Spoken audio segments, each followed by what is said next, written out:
साथियों नमस्कार, मेरा नाम है पवन कुमार। आपका स्वागत है राजपथ पर। इस बीच मैंने तमाम खबरों को आपके बीच में रखा।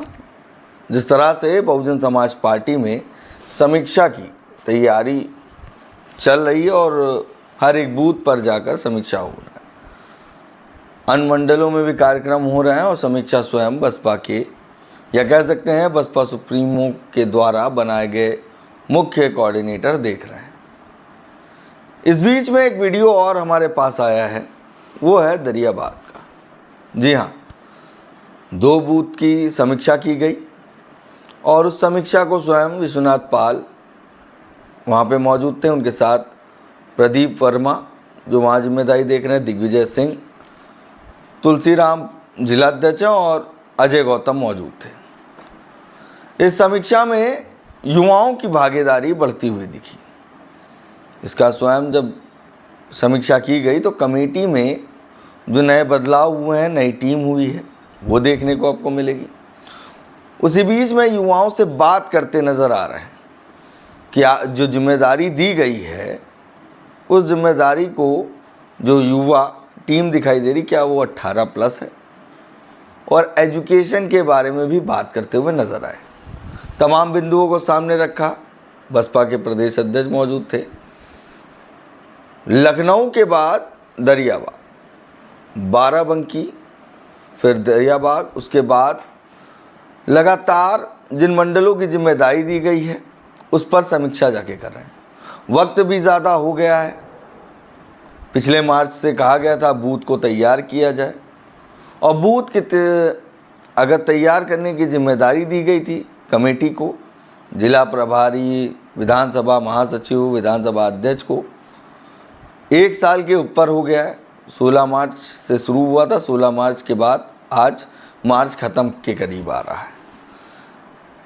नेतृत्व ने जो कहा उसको कितना पूरा किया गया ये भी देखने की बात है। और जिस तरह से तमाम पार्टियां चुनाव को लड़ रही है, तो बसपा ने पहले ये जिम्मेदारी संभाली और बसपा ने कहा कि अपने बूथ को मजबूत किया जाए। तो वो नारा लगातार बसपा में दौड़ रहा है, अपना अपना बूथ करो मजबूत, करो मजबूत। और ये बात स्वयं विश्वनाथ पाल इस नारे को लोगों के बीच जाकर रख रहे हैं। नारा और विचारधारा बहुजन समाज पार्टी में लगातार फॉलो होता रहा है। जिस तरह से 9 अक्टूबर की रैली हुई, उसके बाद 15 जनवरी का जन्मदिन मनाया गया, उसके बाद 15 मार्च का कार्यक्रम, और यहाँ पर जो बात इस चैनल पर कही गई 14 अप्रैल की तैयारी को लेकर, 14 अप्रैल की तैयारी की बात स्वयं विश्वनाथ पाल यहाँ पर कहते हुए दिखे। कोई बात अगर निकलेगी तो दूर तक आवाज़ जाएगी। आजकल सोशल मीडिया का ज़माना है और सोशल मीडिया से ये वीडियो मुझे मिला।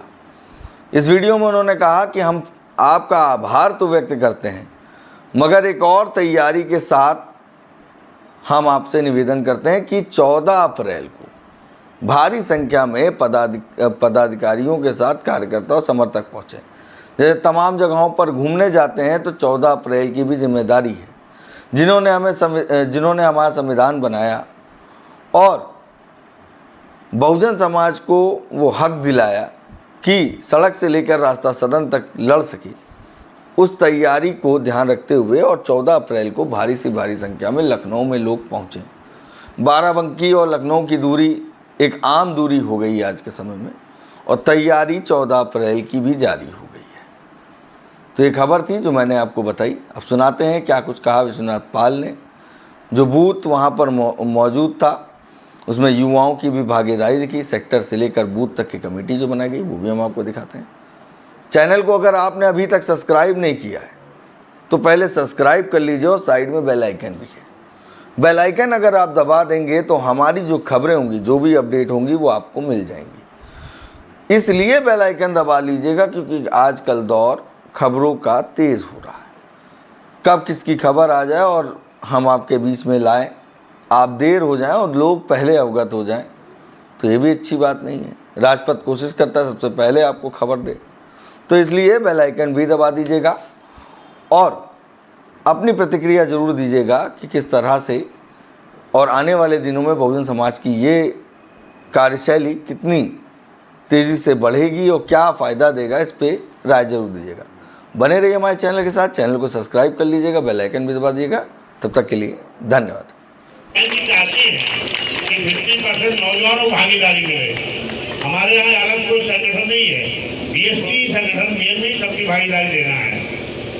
संगठन सचिव हैं जितेंद्र, पिताजी का नाम रामलाल। जितेंद्र भाई भी 27 साल उम्र है इनकी, बहुत अच्छा। आप हमारा पहनावा भाई स्वागत करें उनका, जितेंद्र भाई। और कितनी अच्छी टीम बन रही, आ जाइए। संगठन सचिव हो उपेंद्र भैया कहाँ है? बहुत अच्छा। पिताजी का नाम गंगा प्रसाद, उम्र है 19 साल, बहुत अच्छा। आ जाओ। संगठन सचिव अमरेश कुमार, पाटन दिन पिताजी का नाम है,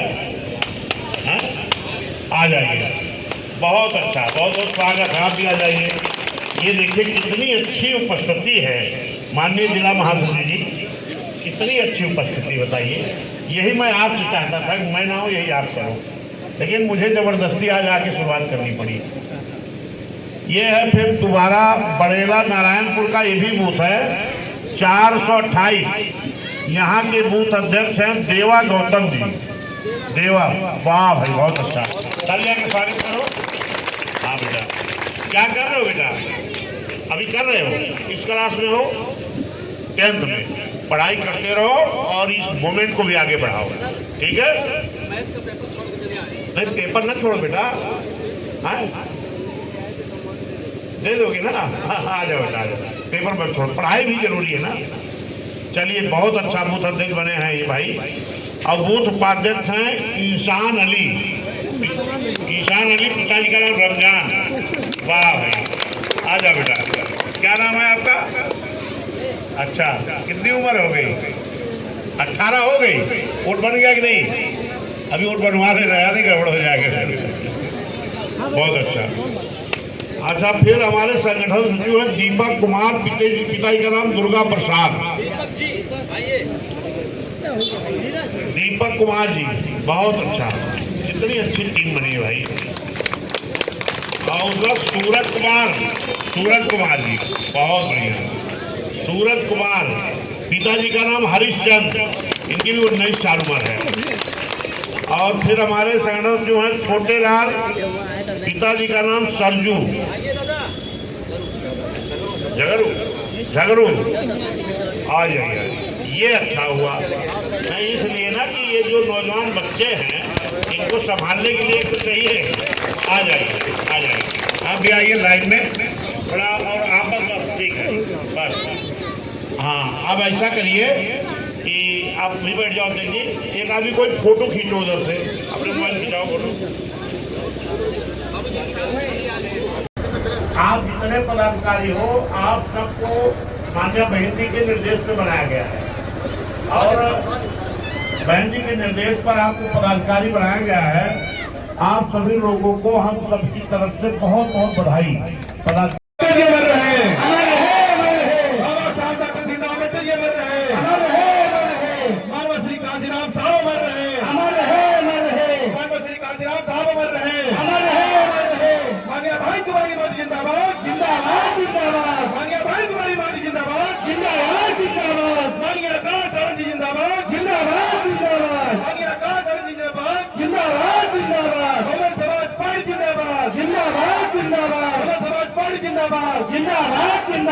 बीएसपी की क्या पहचान? नीला झंडा हाथी निशान। बीएसपी की क्या पहचान? नीला झंडा हाथी निशान।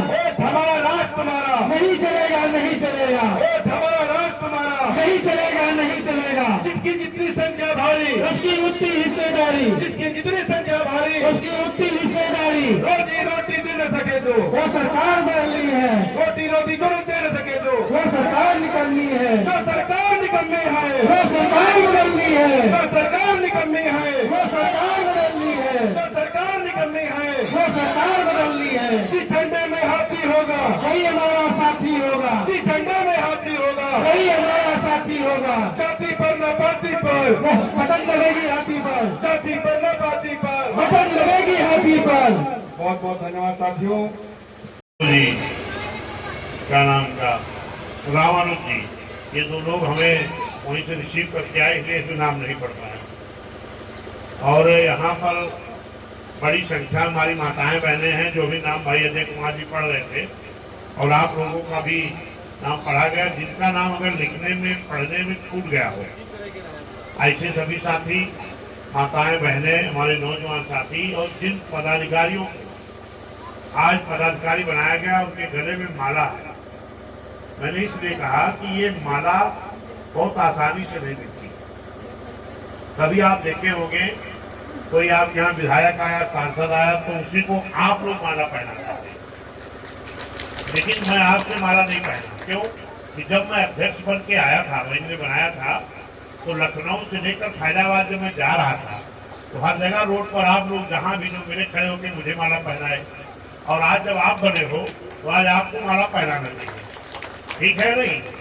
तो ये आपके कंधे पर ये बड़ी जिम्मेदारी है जो माला के रूप में आप देख रहे हैं। आपको माला तो पहनाया गया है, लेकिन ये माला के रूप में ये बड़ी जिम्मेदारी है। एक बूथ पर हमारे सेक्टर सचिव, एक बूथ अध्यक्ष, एक उपाध्यक्ष, 3 संगठन, 6 लोग हैं एक बूथ पर। और पूरा सेक्टर में 6 बूथ है, 10 बूथ है। 10 में 2 बूथ का गठन हो गया है, सेक्टर अध्यक्ष और महासचिव जी। जो बूथ बाकी है इसी पर आपको गठन करना है। लेकिन उसमें नीचे एक कॉलम और था, जाति का कॉलम, जो आप लोगों ने भरा नहीं। ये कमी हो जा रही है। जब आप कल आए थे तो 2-4 बुजुर्ग, 2-4 नौजवान को बैठा लेते, भाई आपकी जाति कितने वोट हैं, और अगर खास पता लग जाए और वोटर लिस्ट हो तो वोटर लिस्ट से गिनती कर लो। वोटर लिस्ट नहीं है तो आप उसको घर पता कर लो। हाँ, तो नहीं, इसमें लिखा नहीं है, इसमें लिखा भी जाना है। अगर मान लो रावत 20 घर है तो 5 वोट के 20 आप 20-25 100 हो गए, 100 लिख दो। मुस्लिम कितने घर हैं, वोटर लिस्ट होगी तो ज़्यादा क्यों आ जाएगा नाम पढ़ के। लेकिन क्योंकि देखिए, जब हमें रजिस्टर में वोटों का आंकड़ा भी रहेगा तो उसी हिसाब से उसकी तैयारी होगी। चलिए अब आगे से आप सभी जिम्मेदार, इसलिए हम बता रहे हैं।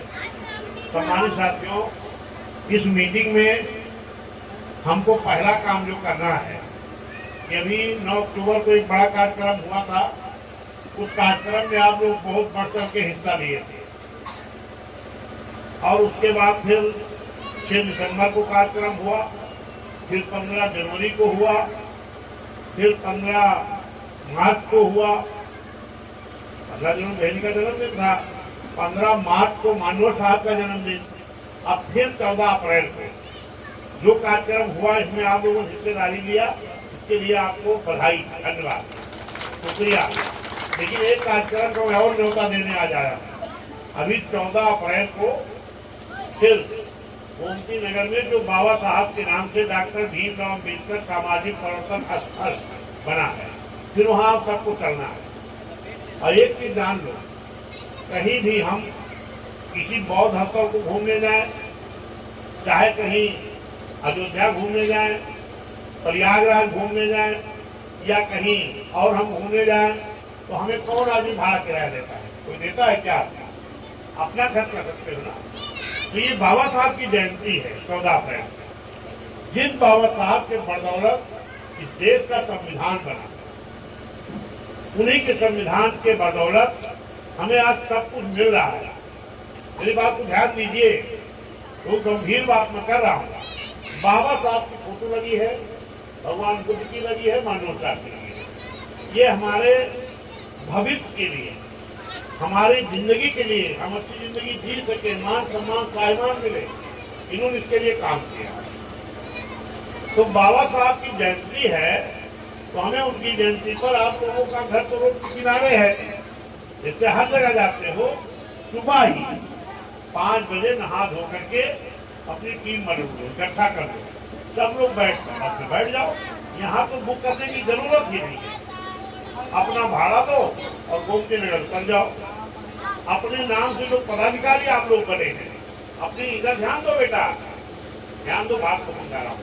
अपनी फोटो खिंचवा लो, एक बढ़िया होल्डिंग लगा दो, 14 अप्रैल लखनऊ चलो, लखनऊ चलो, माइकल ये दे देंगे, बना देंगे।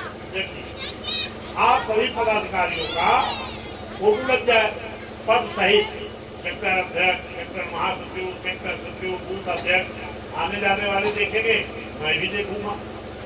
मेरा घर अयोध्या है, जब मैं इधर से जाऊंगा तो देखूंगा कि मेरे पदाधिकारी लोगों का भी फोटो लगा है, और लोग भी देखेंगे भाई ये युवा लोग पदाधिकारी बने हैं, है कि नहीं। बाबा साहब ने ये कुर्सी खाली, इधर भी बैठ जाओ, ये खाली है, आ जाओ आ जाओ। बाबा साहब ने जब ये संविधान बनाए हैं तो आपने एक चीज देखा होगा कि अक्सर बाबा साहब की तस्वीर जो होती है, कहीं मूर्ति जो लगी होती है, तो उनके हाथ में, एक हाथ में संविधान होता है। बोला भाई आप अपना देखो, बैठ ध्यान दो। एक हाथ में संविधान होता है, एक हाथ से इशारा करते हैं। क्या इशारा करते हैं कि बड़ी मेहनत से हमने उसकी ताकत दी है, और इस वोट के बल पर इस देश के प्रधानमंत्री की कुर्सी पर आपको कब्जा करना। क्यों कब्जा करना है? ताकि बाबा साहब ने कहा कि मेरा बनाया हुआ संविधान ईमानदारी से लागू हो। अगर ईमानदारी से संविधान लागू हो जाए, बाबा साहब जब संविधान बना के सौंप रहे थे तो उसी वक्त कहे थे कि भाई इस देश का संविधान हमने बहुत अच्छा बनाया है, लेकिन अगर ये संविधान जो यहाँ की सरकारें हैं, अगर ये ईमानदारी से लागू कर दें तो इस देश की उन्नति हो जाए, सभी जाति धर्म समाज का विकास हो जाए। तो शांत करो यार, तुम बैठे हो बीच में हो, चुप रहो, बोलना मत, अपने उसके चले जाओ उधर। बात तो सुनो ना, तभी समझोगे कैसे नेता बनोगे आप। ध्यान से सुनो, तब नेता बनोगे। तो साथियों, बाबा साहब जो संविधान बना के सौंप रहे थे तो उन्होंने कहा कि इस देश की जो सरकारें होंगी, अगर मेरे संविधान को ईमानदारी से लागू करा दें तो पूरे देश की उन्नति हो जाएगी और इस देश में रहने वाले सभी जाति धर्म समाज का विकास हो जाएगा। लेकिन अगर संविधान ईमानदारी से लागू नहीं हुआ तो अच्छा संविधान भी अच्छा काम नहीं कर पाएगा। अगर ये बात बाबा साहब के मन में थी तो बाबा साहब के मन में ये भी बात नहीं होगी कि कहीं मेरे न रहने के बाद मेरा संविधान बदल न दिया जाए। इसलिए उन्होंने इतना मजबूत संविधान बना के गए हैं कि उस संविधान को इतनी आसानी से बदला नहीं जा सकता। लेकिन उस संविधान की कुछ आर्टिकल है, धाराएं हैं, जिसको बदल के हमारा आपका बहुत नुकसान किया गया और किया जा सकता है। बीएसपी क्यों जरूरी है? बहुत पार्टियां हैं, बहुत पार्टियां इस देश में रही हैं, बीएसपी बनाने की जरूरत क्यों पड़ी? क्योंकि इस देश में वोट का अधिकार तो सबको था, लेकिन सबको चुनाव लड़ने का अधिकार नहीं था। माननीय मसीहा कांशीराम साहब मान्य भाई जी ने जब बहुजन समाज पार्टी बनाई, उन्होंने एक नारा दिया, जिसकी जितनी संख्या भारी उसकी उतनी हिस्सेदारी। संविधान सही नहीं लागू हो रहा था, भागीदारी नहीं मिल रही थी। हमारे